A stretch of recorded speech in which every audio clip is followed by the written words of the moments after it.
Okay, good afternoon.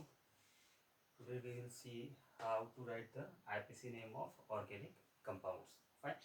So let us begin. So to write the name of IPC name of organic compounds,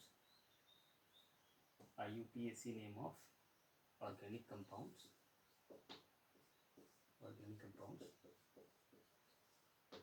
you need to consider a basic simple template. That is, first we write prefix and then we write word root,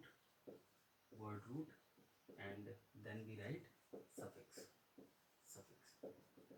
Now we will understand what is prefix, what is word root, and what is suffix one by one.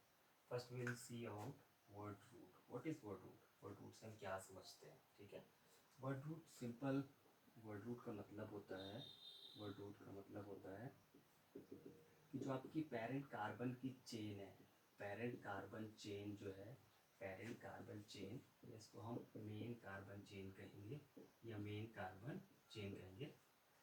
तो आपकी main carbon chain में how many carbon atoms are there, है ना, number of carbon atoms, आपकी main carbon chain में कितने atom हैं, it constitutes the word root.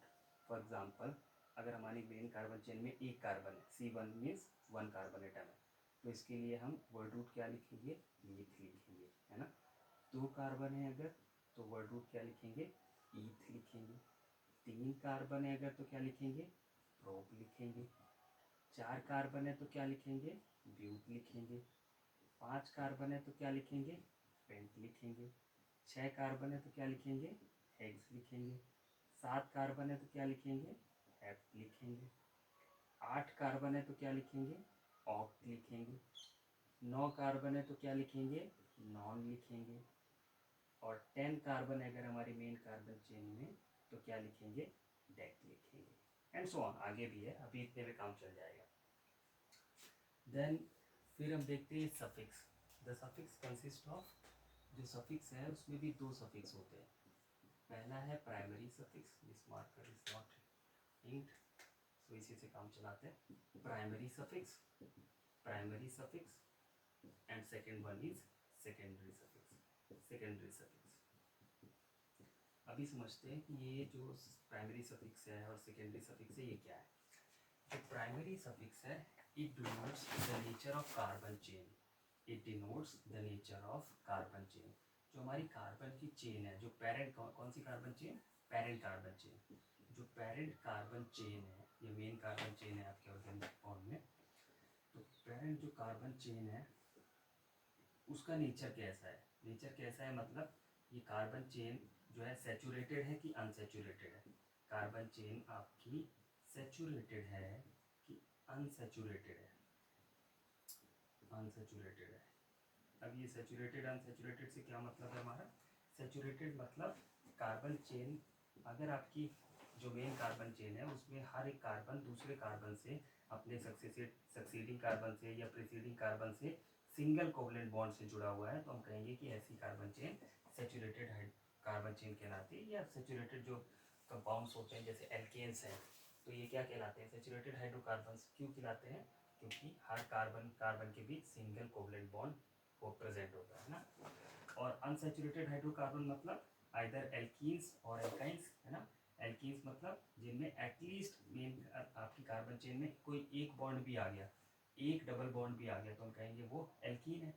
तो एल्कीन और एल्काइंस ये दोनों ही अनसैचुरेटेड हाइड्रोकार्बन कहलाते हैं।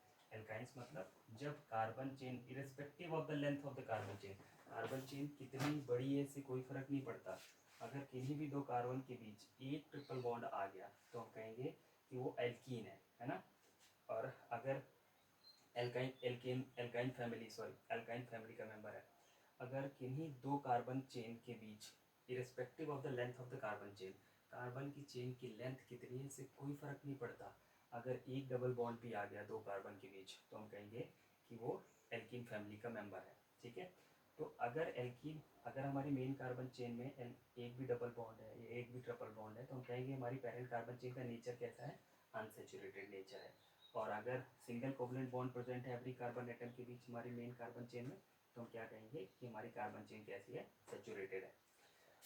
तो प्राइमरी अगर मान लीजिए हमारी कार्बन चेन सेचुरेटेड है तो हम प्राइमरी सफिक्स क्या लगाएंगे, वर्ड रूट के जस्ट बाद प्राइमरी सफिक्स हम लगाएंगे एन, जैसा कि हम एल्केन फैमिली के लास्ट में लगाते हैं ना।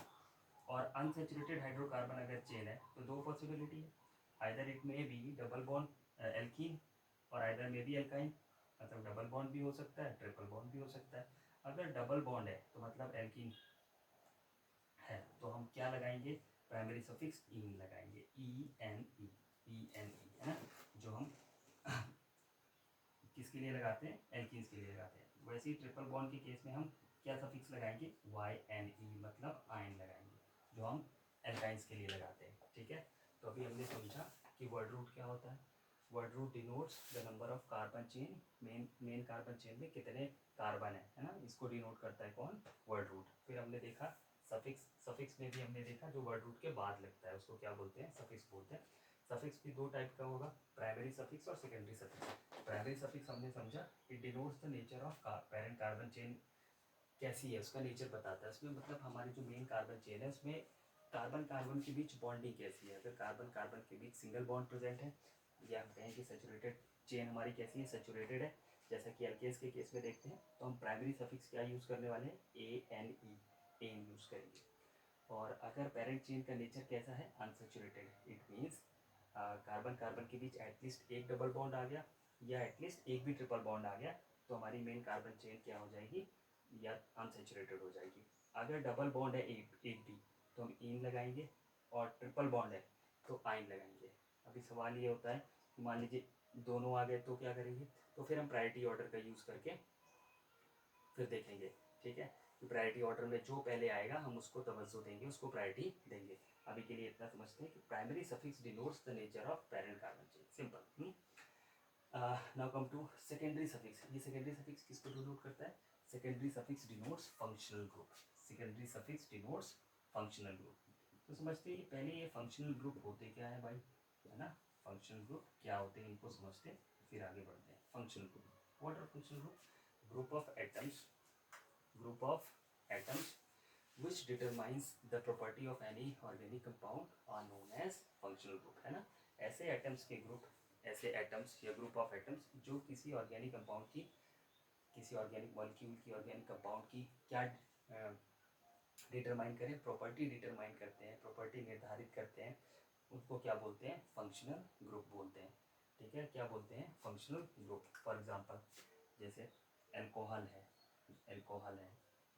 ना, इसके लिए OH फंक्शनल ग्रुप लगाते हैं। OH फंक्शनल ग्रुप डिनोट करता है अल्कोहल को।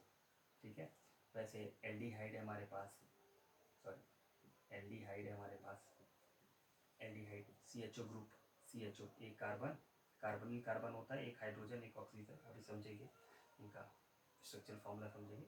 अब ये फंक्शनल ग्रुप के सिंपल नाम समझते हैं, जैसे अल्कोहल है, एल्डिहाइड है, कीटोन है, कीटोन है ना, एक कार्बन कार्बन होता है और दो वैलेंसी फ्री रहती है, कीटोन है। देन कार्बोक्सिलिक एसिड हो गया आपका, कार्बोक्सिलिक एसिड, कार्बोक्सिलिक एसिड। ठीक है, कार्बोक्सिलिक एसिड इसका फॉर्मूला क्या होता है, COOH, एक कार्बनिक कार्बन होता है और एक हाइड्रोक्सी ग्रुप उससे जुड़ा होता है, एक वैलेंसी खाली रहती है, अभी देखेंगे। कार्बोक्सिलिक एसिड हो गया। Then we have cyanide group है, बहुत सारे ग्रुप हैं, साइनाइड का रेसिप्रोकल आइसोसाइनाइड ग्रुप है। Then we have sulphonic acid SO3H, है ना, SO3H। Then we have ester, ester, ester क्या होते हैं, RCOOR। ठीक है, ये ईस्टर ग्रुप होता है। और भी ROR, ये ईथर होता है, ईथर बोलते हैं इसको, ईथर फंक्शन ग्रुप। एक ऑक्सीजन जिसकी दोनों वैलेंसी खाली हो, मतलब दोनों तरफ से अल्काइल चेन कार्बन की जुड़ सकती है, ये सारे फंक्शन ग्रुप है। जैसे ही ये किसी कार्बन चेन में जुड़ते हैं तो ये कार्बन चेन की प्रॉपर्टी चेंज कर देते हैं, या कहिए कि कार्बन चेन की वो प्रॉपर्टी शो करेंगे जो इनकी खुद की प्रॉपर्टी होगी, वो कंपाउंड वो प्रॉपर्टी शो करने लगेगा। For example alcohol, OH group represent करता है एल्कोहल को, एल्डिहाइड CHO ग्रुप। अब ROH इसका स्ट्रक्चर फॉर्मूला होता है ROH, मतलब R denotes alkyl carbon chain, alkyl carbon chain, alkyl carbon chain मतलब, अल्काइल कार्बन चेन का मतलब क्या हो गया, जो आपकी मेन कार्बन चेन है उसकी एक वैलेंसी, किसी कार्बन की एक वैलेंसी फ्री करके अगर उसमें OH ग्रुप जुड़ जाए तो हम कहेंगे कि अल्कोहल फंक्शनल ग्रुप जुड़ा हुआ है। तो ये अल्काइल वर्ड को अच्छे से समझ लीजिए। अल्काइल वर्ड कैसे आता है, किसी भी एल्केन में से अगर हम एक हाइड्रोजन हटा दें तो क्या बन जाता है, अल्काइल ग्रुप बन जाता है। ठीक है, फॉर एग्जांपल मान लीजिए हमारे पास इथेन है, इथेन का फॉर्मूला क्या होता है, C2H6 है ना, C2H6। मतलब अगर इसका स्ट्रक्चरल फॉर्मूला और एक्सपांड करके लिखें तो कैसे लिख सकते हैं, CH3 लिख सकते हैं। ठीक है, इनमें से किसी एक कार्बन का अगर हम एक हाइड्रोजन रिप्लेस कर दें तो क्या हो जाएगा, C2H5 हो जाएगा, एक वैलेंसी फ्री हो जाएगी। वैलेंसी किसकी फ्री हुई है, वन ऑफ द कार्बन की, इन दोनों में से किसी एक कार्बन की। तो अब हम इसको इथेन नहीं कहेंगे, अभी इसको बोलेंगे इथाइल ग्रुप। क्या कहेंगे, इथाइल ग्रुप कहेंगे। ठीक है, तो अल्काइल ग्रुप कैसे बनता है, किसी भी कार्बन चेन में से एक हाइड्रोजन आप रिप्लेस कर दीजिए तो जो भी ग्रुप बचता है उसको क्या बोलते हैं, अल्काइल ग्रुप बोलते हैं। ठीक है, तो आर का मतलब होता है कार्बन चेन। जरूरी नहीं कि सीधी कार्बन चेन ही हो, कार्बन चेन में ब्रांच्ड कार्बन चेन हो सकती है, उसमें और भी दूसरे सब्स्टिट्यूट ग्रुप जुड़े हो सकते हैं, बहुत सारी चीज़ें हो सकती है। अभी सिंपल आर का मतलब इतना समझना है हमें कि आर का मतलब कार्बन की chain, rest of the length of the carbon chain. ठीक है, अब OH अगर जुड़ गया उसमें तो हम कहेंगे कौन सा फंक्शनल ग्रुप जुड़ गया है, एल्कोहल फंक्शनल ग्रुप जुड़ गया है। एल्डिहाइड कैसे पता चलेगा कि एल्डिहाइड ग्रुप जुड़ा हुआ है किसी फंक्शनल ग्रुप में, सॉरी कार्बन चेन में। अगर हम देखते हैं कि जब देखेंगे कि मान लीजिए एल्डिहाइड ग्रुप का स्ट्रक्चर देखेंगे आप तो एक कार्बनिल कार्बन होता है और एक वैलेंसी कार्बन की ऑलरेडी ऑक्युपाइड होती है हाइड्रोजन से, एक वैलेंसी खाली होती है। तो यहाँ से ये आर ग्रुप से, that is rest of the carbon chain से जुड़ता है। कौन, एल्डिहाइड फंक्शनल ग्रुप। कार्बनिल कार्बन मतलब क्या होता है, ऐसा कार्बन जो ऑक्सीजन से डबली बॉन्डेड होता है, दो वैलेंसी खाली है इसकी, इसको हम बोलते हैं कार्बनिल ग्रुप। ठीक है, तो कार्बनिल कार्बन अगर एक तरफ हाइड्रोजन से ऑलरेडी ऑक्युपाइड है और दूसरी तरफ rest of the carbon chain length, यहाँ कार्बन की जो लेंथ है, कार्बन चेन का जो लेंथ है, दो कार्बन तीन कार्बन एंड सो ऑन, उसमें ब्रांचिंग हो सकती है, उसमें और भी दूसरे सब्स्टिट्यूट ग्रुप प्रेजेंट हो सकते हैं, बहुत सारी चीज़ें हो सकती हैं।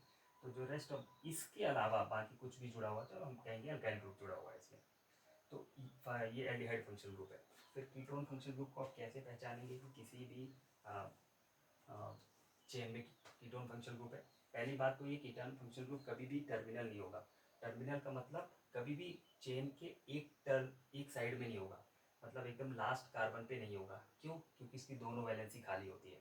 दोनों वैलेंसी खाली होती है, इसका मतलब ये है कि जो कीटोन फंक्शनल ग्रुप है, देखिए इधर एक कार्बनिक कार्बन है, दो वैलेंसी फ्री है, दो वैलेंसी फ्री है, इसका मतलब ये है कि दोनों तरफ से अल्काइल चेन से जुड़ सकता है ना, दोनों तरफ डिफरेंट लेंथ या सेम लेंथ ऑफ कार्बन से जुड़ सकता है। मान लीजिए कि कार्बन जो लेंथ है चेन, कार्बन चेन की लेंथ है कार्बनिल कार्बन के दोनों तरफ वो डिफरेंट है, इसलिए हमने एक तरफ लिख दिया आर, एक तरफ क्या लिख दिया है, आर डैश लिख दिया है। ठीक, आर डैश का मतलब कि जो कार्बन चेन की लेंथ है वो डिफरेंट है। ठीक है, फिर आपने पहचाना कि कैसे आप एल्कोहल को पहचानेंगे, एल्डिहाइड को पहचानेंगे, कीटोन को पहचानेंगे। अब कार्बोक्सिलिक एसिड को कैसे पहचानेंगे आप, यहाँ पे इसको मिटा के बना देते हैं कि कार्बनिल कार्बन इसमें भी है, कार्बनिल कार्बन का मतलब, कार्बनिल ग्रुप का मतलब ऐसा कार्बन जो ऑक्सीजन से डबली बॉन्डेड हो। अगर एक वैलेंसी इसकी कार्बनिल कार्बन की OH ग्रुप से ऑक्युपाइड है ऑलरेडी और एक वैलेंसी फ्री है मतलब अल्काइल चेन से जुड़ने के लिए फ्री है, इस फंक्शनल ग्रुप को हम क्या बोलते हैं, कार्बोक्सिलिक एसिड बोलते हैं, कार्बोक्सिलिक एसिड बोलते हैं एंड सो ऑन, और भी दूसरे फंक्शनल ग्रुप है। ठीक है, तो अभी हमने समझा कि सेकेंडरी सफिक्स जो हम IPC नेम लिखते हैं तो उसमें जो सेकेंडरी सफिक्स होता है वो किसको रिप्रेजेंट करता है, फंक्शनल ग्रुप को, या कहिए कि फंक्शनल ग्रुप सेकेंडरी सफिक्स को रिप्रेजेंट करते हैं।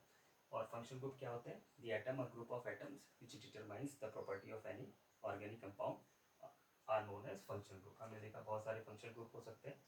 अब हर एक फंक्शनल ग्रुप का अपना एक सेकेंडरी सफिक्स का नाम होता है। ठीक है, तो उसको हम देखेंगे। यहाँ पे भीड़ बहुत ज़्यादा हो गई है, मिटा देते हैं। तो यहाँ पे देख लेते हैं।